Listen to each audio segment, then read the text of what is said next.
Aku berusaha menenangkan kedua janinku yang seolah tengah ketakutan. Sepertinya perasaan takutku berdampak pada mereka. Aku pun menangkan diri dan membelai permukaan perutku yang terasa nyeri, lalu mengucapkan kata-kata untuk membuat mereka tenang. Hingga perlahan rasa nyeri di perutku mulai sirna. Aku kembali melanjutkan langkahku menuju taman belakang. Kulihat Mas Andra dan Pak Wirlan masih saling memukul. Bahkan kini terlihat seperti pegulat yang berguling-guling di tanah. Astagfirullah, kenapa mereka jadi kehilangan akal seperti ini? Mas Andra, Mas Wirlan, berhenti, teriakku pada mereka. Istighfar, jangan sampai setan menguasai kalian. Aku kembali berteriak hingga tenggorokanku terasa sangat sakit. Brengsek, suami macam apa kau ha? Dasar pecundang, harusnya kau memberitahu Naila. Pak Wirlan secara membabi buta terus memukuli wajah Mas Andra yang kini berada di bawahnya. Dahiku berkerut memikirkan maksud dari ucapan Pak Wirlan. Kau yang brengsek, berani-beraninya kau mendekati istriku, balas Mas Andra sambil terbatuk-batuk. Apa kau cemburu? Itu bukan urusanmu. Mas Andra membenturkan kepalanya ke kepala Pak Wirlan dengan sangat keras. Keduanya meringis. Tentu itu urusanku, karena aku, belum sempat Pak Wirlan menyelesaikan ucapannya.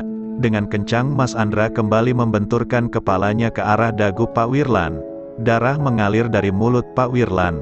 Apakah gigi Pak Wirlan tanggal? Bisakah kalian berhenti? Aku kembali berteriak kepada mereka.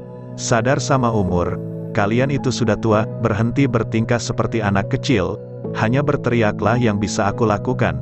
Berharap keduanya akan berhenti saling memukul. Aku tidak mau mendekat ke arah mereka karena aku takut kena pukul atau malah terdorong. Itu sangat berbahaya untuk kandunganku. Meski aku sudah berteriak dengan sangat kencang, mereka tak kunjung mau berhenti. Mereka terus saja saling memukul dan saling melontarkan kata-kata kasar yang tentu tidak pantas untuk didengar. Akhirnya aku memutuskan untuk meraih selang air yang tergeletak di dekat kakiku. Aku mengarahkan selang air itu ke arah mereka yang masih terlibat perkelahian. Mbok, tolong putar keran airnya sampai full, pintaku pada Mbok Darmi yang sudah terlihat pucat. Iya Neng. Mbok Darmi langsung memutar keran air dan tak lama air keluar melalui selang air yang aku arahkan kepada mereka. Kusemprot mereka bagaikan sedang menyiram bunga di taman. Naila, mereka kompak berteriak padaku. Kepala dan hati kalian pasti sedang kepanasan. Jadi satu-satunya cara untuk meredakan rasa panas itu adalah dengan air. Bagaimana sejuk, kan? Kalau masih kurang sejuk, silakan merendam diri kalian di kolam ikan, ucapku sambil terus menyemprotkan air ke arah mereka berdua yang akhirnya mau menghentikan tindakan bodoh mereka. Mbok Darmi yang tadinya ketakutan kini malah tertawa geli melihat keadaan Mas Andra dan Pak Wirlan yang sudah basah kuyup, seperti anak kucing yang baru saja kecebur gat, dan tawa Mbok Darmi menular padaku. Aku ikut tertawa geli, sedangkan Mas Andra dan Pak Wirlan memasang wajah kesal. Aku menghentikan semprotan air setelah mereka berjanji tidak akan melanjutkan perkelahian mereka. Aku pulang, ucap Pak Wirlan masih dengan nada kesal. Mbok Darmi menawarkan Pak Wirlan untuk terlebih dulu mengganti pakaiannya agar tidak masuk angin. Namun Pak Wirlan menolak tegas saat tahu kalau pakaian yang ditawarkan oleh Mbok Darmi adalah pakaian milik Mas Andra. Setelah Pak Wirlan benar-benar pergi, aku mengikuti langkah Mas Andra yang melangkah ke dalam rumah dengan ekspresi yang tak beda jauh dengan ekspresi Pak Wirlan. Mas, kenapa mukul Mas Wirlan? Mas Andra langsung menghentikan langkahnya. Dia membalikkan tubuh hingga kini aku dan dia saling berhadapan, berhenti memanggilnya dengan sebutan Mas. Memangnya kenapa? Dia kan lebih tua dibandingkan aku. Aku tidak suka mendengarnya. Kenapa Mas tidak suka mendengarnya? Perlukah pertanyaan tidak pentingmu itu ku jawab? Aku sangat kesal mendengar jawabannya. Tentu perlu, ucapku tegas. Mas Andra langsung memegang kedua bahuku. Aku tidak suka karena setiap kali kamu memanggilnya dengan sebutan Mas, aku merasa sangat cemburu. Kamu istriku dan aku tidak suka istriku memanggil laki-laki lain dengan sebutan demikian. Jantungku berpacu dengan kencang dan kedua buah hati kami yang tengah tumbuh di dalam rahimku pun kompak melakukan gerakan yang berhasil membuatku meringis kesakitan. Kamu kenapa? Mas Andra menatapku dengan tatapan khawatir. Mereka menendang, Mas. Ucapku takjub karena ini pertama kalinya aku merasakan mereka menendang dengan keras, padahal biasanya hanya gerakan samar-samar. Mas Andra menatap ke arah perutku. Dia terlihat ragu saat hendak menyentuhnya. Sapalah mereka, Mas, pintaku sambil membimbing tangannya agar menyentuh permukaan perutku. Kini kedua telapak tangan Mas Andra telah menempel di perutku. Raut sendu terpancar jelas di wajahnya saat dia merasakan tendangan yang dilakukan oleh si kembar. Mereka menendang, gumamnya parau. Aku menahan diriku untuk tidak menangis. Ini kali pertama Mas Andra menyentuh permukaan perutku. Menyapa kedua calon buah hati kami yang tengah tumbuh di rahimku. Sudah lama mereka menunggumu untuk mau menyapa mereka, ujarku lirih. Mas Andra langsung menjauhkan tangannya dari perutku. Wajah sendunya berubah menjadi dingin. Aku menahan tangan Mas Andra yang hendak pergi meninggalkanku. Sebenarnya apa yang Mas sembunyikan dari aku? Apa Mas masih belum dapat memaafkanku? Sebentar lagi aku akan menjadi seorang ibu dan Mas akan menjadi seorang ayah. Apakah Mas berpikir kalau pernikahan kita ini sehat, bagaimana nanti nasib anak-anak kita? Mas Andra melepaskan tanganku yang menggenggam erat pergelangan tangan kanannya. Nanti kamu akan tahu. Nanti kapan? Mas Andra mengabaikan pertanyaanku. Dia tetap melangkahkan kakinya, meninggalkanku dengan segala kebingungan yang membuat kepalaku terasa pusing. Meski rasa kesal masih menyelimuti hati, tapi aku tetap peduli dengan keadaan Mas Andra. Setelah melaksanakan salat Asyar, aku memutuskan untuk melihat keadaannya. Ku ketuk pintu kamarnya dan aku bersyukur karena dia mengizinkanku masuk. Kulihat dia tengah mengobati lukanya sendiri dan tentu dia kerepotan melakukan hal itu. Biar aku yang mengobatinya, ucapku. Aku kira dia akan menolak tawaranku, namun ternyata dia setuju untuk kuobati. Sesekali dia meringis saat aku mengoleskan semacam salep ke bagian wajahnya yang lebam. Muka kamu jadi jelek, ucapku membuka pembicaraan. Dia diam, tidak menanggapi ucapanku. Matanya terus menatap wajahku dengan intens dan tentu hal itu membuatku gugup. Jangan lihatin aku kayak gitu. Memangnya kenapa? Aku tidak menyangka kalau dia akan menyahuti ucapanku. Kamu istriku jadi aku berhak untuk menatapmu. Tangan Mas Andra menyentuh pipiku. Aku yang kaget sontak menepis tangannya dari wajahku. Apa kamu takut padaku? Naila, aku langsung menggeleng. Kalau begitu kenapa kamu tidak ingin aku sentuh? Aku terdiam, jantungku kembali berpacu dengan kencang. Yang bisa aku lakukan hanyalah menatapnya dengan bingung. Perlahan dia menghapus jarak yang tercipta di antara kami. Aku dapat merasakan hembusan napasnya yang menyapu permukaan wajahku. Maafkan aku, dia berucap lirih. Banyak kesalahan yang telah aku lakukan padamu. Allah pasti marah padaku karena aku tidak mampu menjadi suami yang baik untukmu. Aku telah berjanji pada ibumu kalau aku akan membahagiakanmu. Yang aku lakukan malah sebaliknya. Banyak luka yang aku namun torehkan di hatimu. Mas Andra kembali menyentuh pipiku dan aku membiarkannya. Dia terdiam, begitupun dengan aku. Kami hanya saling menatap, berusaha untuk saling menerka apa yang tersimpan di dalam hati kami. Aku seakan kesulitan bernapas saat Mas Andra mengecup keningku dengan sangat lembut dan mengeluarkan sebuah kalimat yang tidak aku duga sama sekali.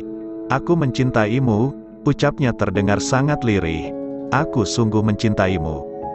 Aku terpaku, Mas. Hanya kata itu yang mampu terucap dari bibirku. Mas Andra tersenyum dan dia kembali mengecup keningku. Aku mencintaimu, istriku. Dia mencintaiku, dia yang aku cintai telah membalas cintaku. Ya Allah, bila ini hanya mimpi yang engkau berikan untuk membahagiakanku, bolehkah aku meminta padamu untuk tidak pernah membangunkan aku dari mimpi ini? Naila, gumamku gugup, apa yang sedang kamu pikirkan? Banyak, jawabku. Salah satunya, aku tengah bertanya pada Allah, mimpikah aku saat ini? Ucapku apa adanya. Hampir 4 bulan Mas mengabaikanku, menganggapku seperti orang asing. Dan hari ini secara tiba-tiba Mas mengatakan cinta padaku. Itu membuatku bahagia sekaligus takut aku bahagia karena akhirnya Allah menumbuhkan rasa itu di hatimu dan aku merasa takut kalau apa yang barusan terucap juga Mas cemburu. Mas Wirlan kan cuma niat ngambilin mangga. Berhenti memanggilnya dengan sebutan Mas. Aku tidak suka mendengarnya. Andra, Naila, berhenti. Kenapa kalian bertingkah seperti anak kecil? Teguran Ayah Aga membuatku dan Mas Andra langsung diam. Bunda Lucy terkekeh geli, kalian seperti pasangan pengantin baru. Syukurlah kalian sudah baikan. Tapi lain kali berusahalah untuk mengontrol rasa cemburumu, Andra. Mas Andra mengangguk patuh dan pembicaraan pun selesai. Setelah makan malam selesai, aku membantu Bunda Lucy dan Mbok Darmi membersihkan meja makan dan mencuci peralatan makan yang kotor. Sedangkan Mas Andra dan Ayah Aga membicarakan tentang rencana pemindahan tugas Mas Andra dari Bogor ke Jakarta. Mbok sama Bunda istirahat duluan saja, biar aku yang mengelap piring-piring ini, ucapku. Harusnya kamu yang istirahat duluan, ucap Bunda Lucy. Tangannya membelai pucuk kepalaku. Bunda bahagia melihat kamu dan Andra baikan. Selama ini Bunda sedih melihat kalian. Kalian tinggal di bawah atap yang sama tapi jarak yang tercipta di antara kalian berdua sangatlah jauh, mengalahkan jarak suami istri yang LDRan. Aku tersenyum mendengarnya. Alhamdulillah, Allah Maha membolak-balikkan hati hambanya. Selama hampir 4 bulan Mas Andra mengabaikanku. Namun dalam 1 hari Allah dari bibirmu hanyalah sesuatu yang semu. Mas Andra membawa tubuhku ke dalam dekapannya. Berulang kali dia mengecup pucuk kepalaku dan berucap, ini bukan mimpi, aku mencintaimu. Aku balas memeluknya. Kutenggelamkan wajahku di dada Mas Andra. Tangisku pecah tidak terbendung. Tangis ini bukan tangis kesedihan yang selama ini selalu mengisi hariku. Namun tangis ini adalah tangis kebahagiaan yang tak dapat kulukiskan. Maryam, Papa mencintai Mama. Papamu mencintai Mama, sayang. Bunda Lucy menatap Mas Andra dengan tatapan yang super tajam. Begitu juga dengan Ayah Aga. Namun, yang ditatap malah tidak acuh. Mas Andra menyantap makan malamnya dengan tenang. Aku yang duduk di sampingnya dengan sengaja menendang kakinya, berharap dia akan berhenti bersikap tak acuh. Dia menoleh ke arahku dan menatapku dengan tatapan bingung. Aku berbisik tepat di telinganya, sepertinya Bunda sama Ayah marah. Marah kenapa? Tidak sopan saling berbisik di depan orang tua. Tegur Ayah Aga membuatku sangat malu. Maaf, ucapku gugup. Di saat aku gugup Mas Andra malah tersenyum geli. Aku mengalihkan pandanganku ke arah Bunda Lucy yang raut wajahnya kini tidak menakutkan lagi. Dia tersenyum. Sepertinya senyum Mas Andra menular pada Bunda Lucy. Kalian sudah baikan? Tanya Bunda Lucy. Aku kira Bunda akan bertanya kenapa mukaku malam ini sangat tampan. Mas Andra malah mengajak Bunda Lucy bercanda. Benar-benar aneh. Nasib rumah tanggamu dengan Naila jauh lebih penting dibandingkan wajahmu yang malam ini terlihat sangat tampan. Balas Bunda Lucy sarkas. Lagi pula Bunda sudah tahu siapa yang telah membuat wajahmu malam ini terlihat sangat tampan. Yang Bunda ingin tahu adalah apa alasan kalian berkelahi. Kalian bukan lagi anak SMA yang hobi tawuran untuk membuktikan kekuasaan. Kalian juga bukan lagi anak kecil yang berkelahi karena rebutan mainan dan kalian juga tentu bukan orang dewasa yang tidak memiliki otak. Masalah tidak akan selesai dengan otot. Andra, sekarang beritahu Bunda apa kalian sudah baikan dan apa alasan yang membuat kamu kehilangan akal hingga perkelahian tidak terelakkan. Mas Andra meraih tanganku yang aku letakkan di atas meja. Dia menggenggam tanganku dengan erat, seperti yang sekarang Bunda lihat. Bunda Lucy dan Ayah Aga tersenyum, dan aku kehilangan akal karena dia, Mas Andra menatap ke arahku. "Kok Mas nyalahin aku sih?" Sontak aku langsung membela diri. "Karena kamu yang membuatku cemburu." "Tapi kan tidak seharusnya Mas memukulnya. Lagian ngapain harus segera istirahat?" Pinggangku terasa pegal. Aku segera menuju kamar setelah pamit pada Bunda Lucy. "Kamu mau kemana, Naila?" Aku yang sudah hendak memutar kenop pintu kamarku langsung menoleh ke arah Mas Andra yang ternyata sudah berdiri di belakangku. "Masuk kamar," jawabku. "Kamarmu di sana, bukan di sini." Mas Andra meraih tanganku. Dia menuntunku ke arah kamarnya. "Kita tidur sekamar lagi. Apa kamu tidak mau tidur sekamar denganku?" Mas Andra malah balik bertanya. "Bukan aku yang tidak mau tidur sekamar, tapi kamu." Haruskah aku mengingatkannya? Maafkan aku, sayang. Aku berjanji tidak akan mengulanginya. Jangan mengumbar janji, Mas. Aku takut kamu mengingkarinya. Setiap janji yang terucap akan diminta pertanggungjawabannya oleh Allah kelak di akhirat. Mas Andra langsung terdiam. Dia menatapku dengan pandangan yang sendu. Dengan suara yang lirih dia berucap, "Aku telah membuat sebuah janji. Namun, sepertinya aku tidak akan mampu untuk menepatinya." Aku menatapnya bingung. "Janji apa?" "Janji yang akan membuatmu membenciku." "Maksud Mas apa?" "Jangan membuatku bingung." Ketakutan seketika menyergap hatiku. Baru sekejap aku merasakan bahagia. Apa kini rasa sakit akan kembali menyapaku?